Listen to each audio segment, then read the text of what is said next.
ਪੈਸਿਆਂ ਦੀ ਮੈਨੂੰ ਕੋਈ ਨਹੀਂ, ਮੈਂ ਲਾਨਤ ਭੇਜਣਾ ਪੈਸੇ ਤੇ, ਮੈਨੂੰ ਸਾਬ ਇਨਸਾਫ ਚਾਹੀਦਾ ਮੇਰੀ ਬੱਚੀ ਵਾਸਤੇ। ਹਾਂਜੀ, ਇਹ ਗੈਰਤਮੰਦ ਪਿਓ ਦੀ ਇੱਕ ਆਵਾਜ਼ ਹੈ, ਇਹ ਗੈਰਤਮੰਦ ਬਾਪ ਦੀ ਇੱਕ ਆਵਾਜ਼ ਹੈ।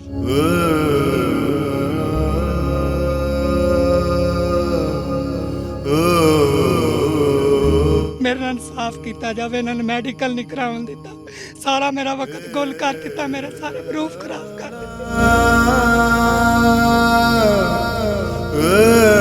कुड़ी रात भी सुती आ, उन्होंने उस दिन नवा के बाहर कढ़ी। कुड़ी रात सुती है, सुबह असीं शलवार नाल जो वेख्या है ब्लड लग्या होया सी।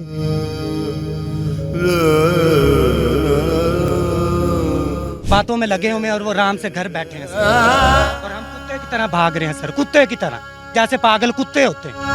इन लोगों को बात पहले सोचनी चाहिए जब मुझे ये लेने गए। अब आप भी देख रहे हैं वो कैसे फिरा फिरा के बातें कर रहे हैं।